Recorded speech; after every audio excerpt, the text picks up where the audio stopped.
the day after the award presentation night, there is a disastrous plane crash happened in Taichung, Taiwan, and everyone on the plane, they died. And on the plane is also Mr. Lo Wan-to and also some very important figures of Taiwanese film industry during that time.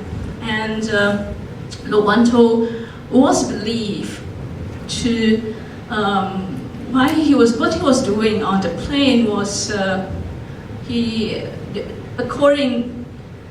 we have no evidence on what he was doing in Taichung, but according to news report, he's supposed to be visiting the collections of the National Palace Museums, because the National Palace Museum was not yet built in Taipei, and so their collections were kept in Taichung, so he went to see those collections. And why he was on the plane that day, being in a rush back to Taipei, is because he was supposed to throw a big party in the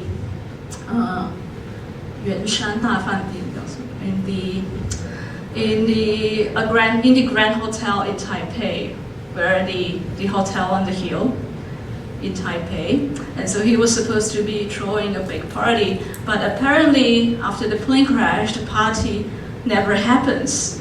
And on the plane, there's some very important figures, and so there are a lot of speculations about the plane crash, or there are also speculations saying that if the plane crash never happens, or if the party at the Grand Hotel did happen, it will change the history of not only the career of Cathay-Keris or the career of Cathay organization, but it also will change the history of Taiwan cinema.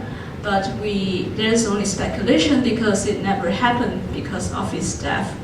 And why is it a very disastrous event for Cathay-Keris and also for Cathay organization because of this plane crash? Is because after Lo Wan-to died, the whole company seems to be dismantling because of a very great spiritual figure in the film industry. So Shaw Brothers and Cathay, or MPNGR categories, they are all in one company. So Shaw Brothers and Cathay used to be very, they're competing to each other. But then after the plane crashed, and Shaw Brothers rise up, and Cathay just went down, and they seldom produce films anymore. So this is the logo of the Cathay-Keris. So they have two Keris crossing each other. So Keris has a very symbolic, is a very symbolic icon, especially in the Malay archipelago. So this is also very interesting to see why they use this symbolic icon as a logo of their company. I'll skip this. So as a side history of the Shaw Brothers or the Cathay-Keris or the Cathay or the MPNGI, we'll look at films, clips of films that appears in 1963. I showed the clips in different presentations before, so somebody might have seen it. So it's from a film in 1963 produced by MPNGI. It's called Because of Her, and it's a love story. It's a love story between a songstress. It's a triangle love stories between a songstress and who got pregnant, and her lover went overseas for his career, and her previous lover didn't really know that she was pregnant, so he left for his career, and then the songstress kind of fainted in the performance, in a cabaret, and then the manager of the cabaret apparently liked her, and he said he will help her, and then they get married, and then they have a child of a previous lover. And the dramatic thing is the lover came back and works in the same cabaret as a musician, and so the triangle begins. And so 1963, the film was produced in 1963, and 1963 is actually the year of the formation of the previous version of Malaysia, inclusive of Singapore. So let's look at the songs. The title of the song is called 天下一家. It literally means the world is in one big family. And I have a loose translation of the lyrics there.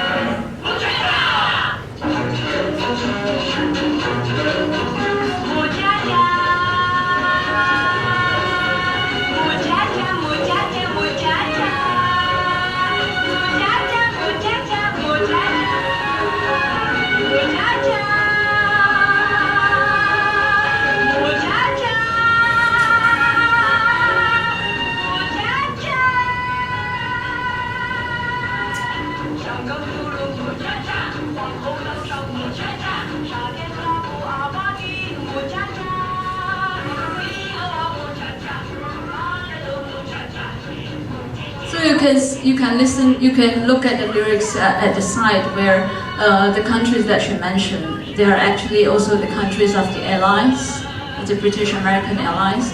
And here we see Golan, which is Grace Chan. She's still alive today. She was singing The World in One Family by dancing on the world map.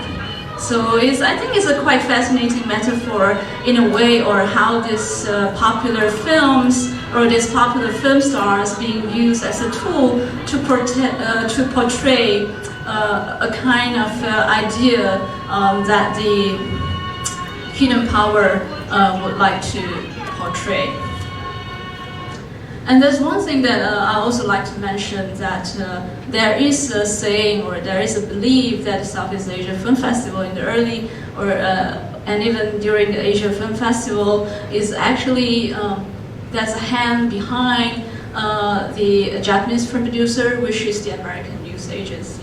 There's a saying that it's the American news agency that actually initiated the Southeast Asia Film Producers Association and also the film festival as well. And this is also another song called Because of Her, in the film Because of Her in 1963, and the title of the song is called Merdeka. So obviously it's to celebrate the formation of the then Malaysia. But it's not very festive, I found. It's quite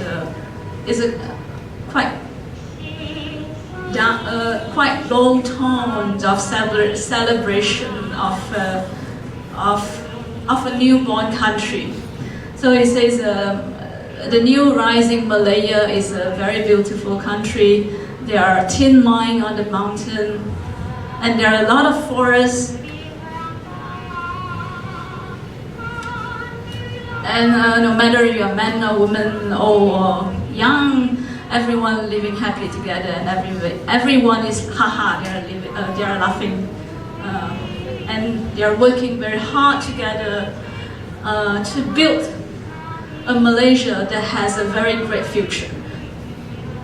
So this film is actually very popular in the 1963, where if you ask your parents or your grandparents who watched the Mandarin films during that era, they will definitely know these films, and they'll definitely recognize Grace Chang, which is a very huge star especially in the Mandarin film industry during the 1950s and 1960s. So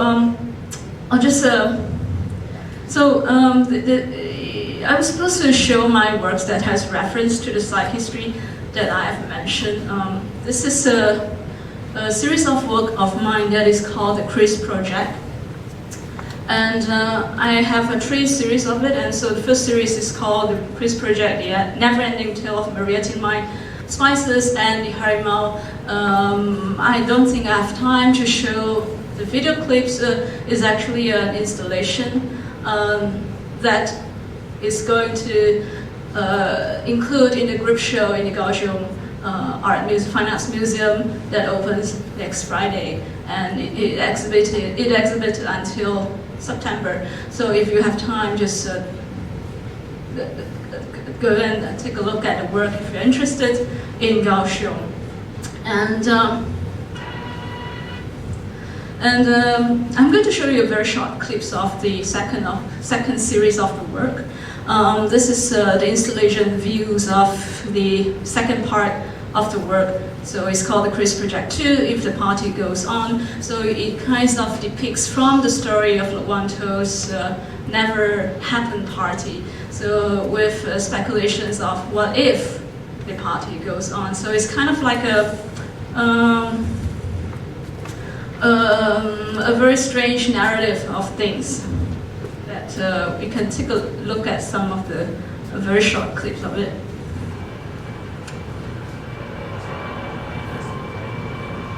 Some of the footage are from films made by the Cathay organization.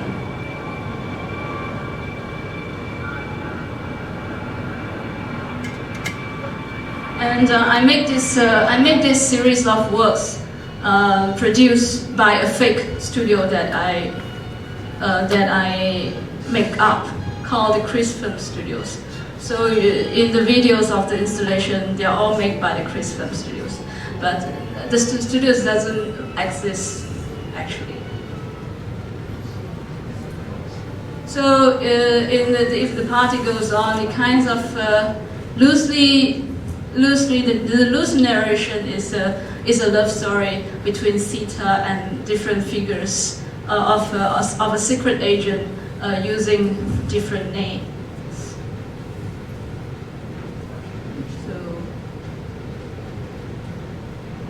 So there are different parties that she went through, and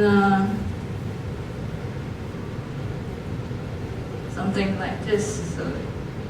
So it's kind of like a cut-out animation of found footages. This is also from the films of the Cathay organization. And this is from a film called The Air Stewardess, which was filmed in different countries, including Taiwan, Singapore, Thailand, and Hong Kong. Also tells the love story of between a pilot and an air stewardess, also starred by Grace Chang. And they have a scene that was actually filmed in the Grand Hotel in Taipei, and where Grace Chang or Galan was invited to sing a song to commemorate the greatness of Taiwan. And the melody of the song is the same with the melody that you listened just now, which they have an equivalent of a Cantonese song, which is a love song in particular. So we'll just skip this, and yeah, I think I'll stop here because we already time's up. So yeah, just a little bit of like notes, the other side of the stories of what of the very interesting and fascinating presentations of Normans of the films in the 1950s and 1960s. Thanks for listening.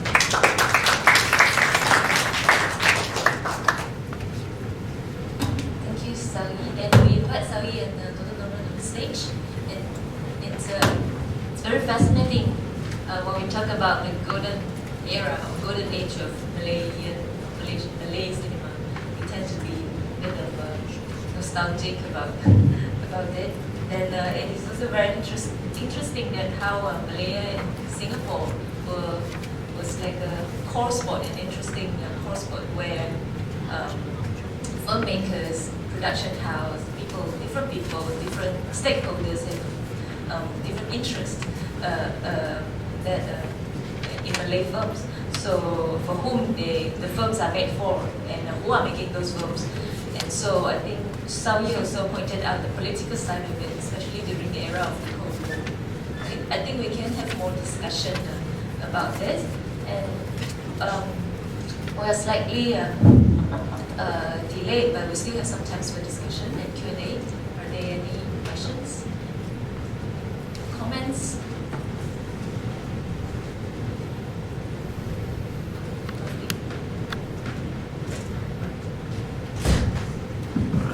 I would like to thank the two speakers.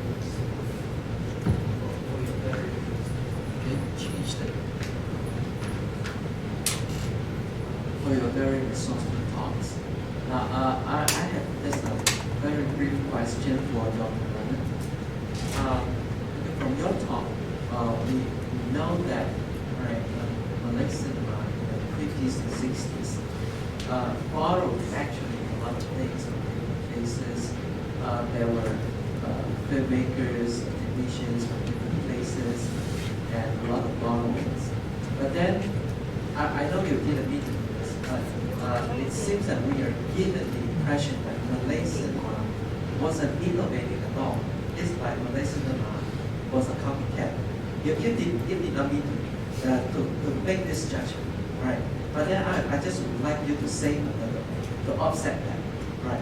What is innovative back then, right? I can raise one or two examples. Perhaps you can elaborate further. For example, the Pontianak films. It is a long time ago when I watched them. I don't remember clearly, but from what I know, Pontianak is actually a very unique kind of adapt that I couldn't see any equivalent in other cinemas. For example, I just wanted to raise an example of saying that Malay cinema actually has its own innovativeness. Right? Or Piramli as a figure is also unique. Right? Can you say something to offset that so that we can see what is innovative in Malay cinema?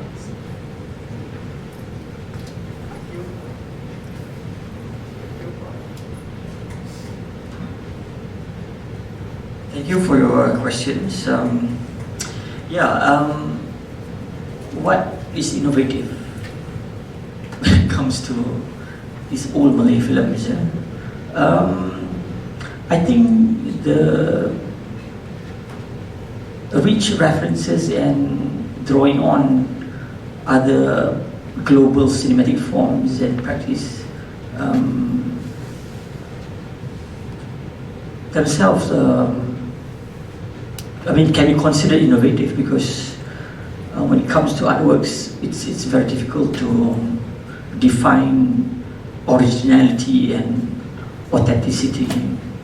So when I talk about genre, this is also very much in line with notions of culture. When we talk about cultural identity, cultural identities, because they all deal with it will be very problematic when one wants to talk about authenticity or purity. There's no such thing as cultural purity. So when it comes to cinematic genres and forms as well, I believe they are to a certain extent innovative in that sense. Even to highlight my points, perhaps there are a number of, although not many, a number of Malay directors by the name of Husin Hanif, M. Amin, and Saleh Ghani have been considered as innovative filmmakers during the golden age of Malay cinema, because they provide a more contested and critical visions of society, of the society at that time. You know, for example, when Hussein Hanif, as I mentioned in my presentation just now, when Hussein Hanif adapted the play Jebat Menderhaka after Pani Majumdar, the Indian director, came out with Hang Tuah. So he provided a different perspective to the Hang Tuah and Jebat relations, you know, this kind of narrative that continues to haunt Malaysian discourses today, up until today, you know.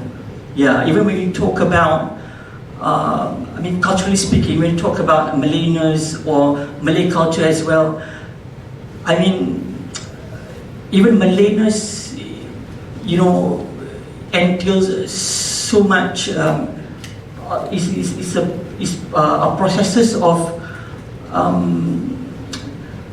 hybridization, infusion, you know, cross-fertilization, cross-bordering, assimilation and acculturation, you know, over hundreds of years. Nothing is created or exists in a vacuum. Right. So I think, yeah, what I wanted to show is that genre is very much synonymous with culture. You know, I mean, and I personally believe as well, genres and cultures are much fluid and porous entities, you know. I mean, on the one hand, of course, we can say that we can simply categorize and classify them, you know, in a clear-cut manner. But on the other hand, I mean, it's very dialectical. On the other hand, they are fluid and porous.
Yes, Prof.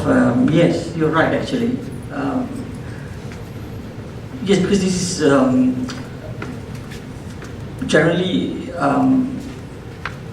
this is like a work in progress. I will take into account your points on that. I think, yeah, it's very crucial to address that as well.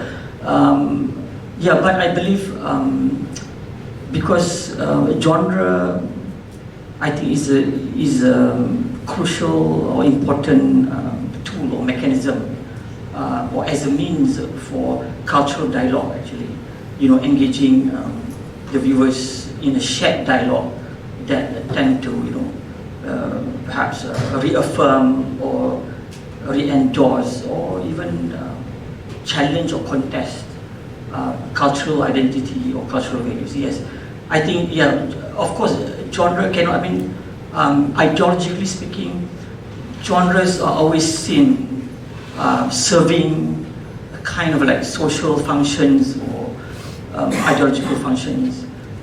For example, the Pontianak films, even through my research, even I didn't mention just now about this. All these horror films or Pontianak films, of course, to a certain extent, reflect societies, especially the Malay Muslims, anxieties and fears.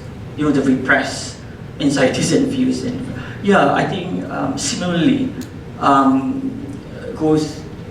similar things goes to other genres as well. Yeah, thank you for that.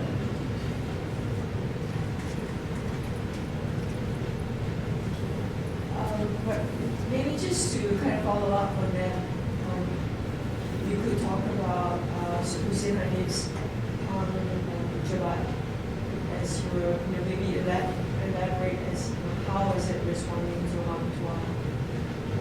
And then I guess another question is, if you look at Piramid's Gerhana, what kind of genre and how was it talking about the context of what was happening in terms of pop culture in Malaysia in the early 60s and Piramid's own flagging career? Hang Jebat.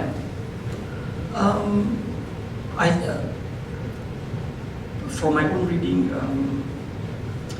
Hussein Hanif, when he made Hang Jebat, because of one thing is it's an adaptation of the stage play, the Sandiwara Jebat Neraka by Ali Aziz, and then also during those times, many artists, including filmmakers, they were attached to art movements, specific art movements. These art movements are art for society that promoted the idea of very much inclined towards socialism at that time. That's why this has to a certain extent influence and shape many narratives of not only Hussein Hanif's films, including Hang Jebat. I mean, of course, one doesn't need to be Marxist or socialist to understand it. Yeah, and as well as Piramid's films as well. Because of the political climate of the time. I'm not sure about Gerhana. I watched a long time ago when I was younger, so I cannot recall. Really recall. I suppose it's a melodrama, right? Responding to modernity and these rural-urban representations. The liberalism of the 70s. Yeah, the liberalism. Kind of Beatlemania. Yeah. I'm not asking a question, but I have a comment on Shui's presentation. Given the rise of Malay nationalism in the mid-1960s, so if the party happens, the trend did not crash, things in the Keris company might not be different, much different. If you look at the Shaw Brothers, they have Malay production in Singapore, but they didn't. I mean, that also goes with the same fate, right? But it might happen. It happened for the Hong Kong film industry. Show might not have become so strong if the Cathay move on. And then in Taiwan, what would you predict if the trend, if the party goes on? The party happens for Taiwan film industry.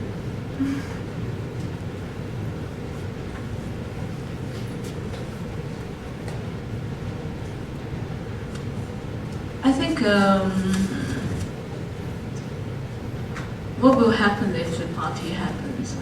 I think there are also speculations saying that there are discussions on plans to have film studios in Taipei, and obviously plans of making films together, or so it might make a twist. I don't know. it might make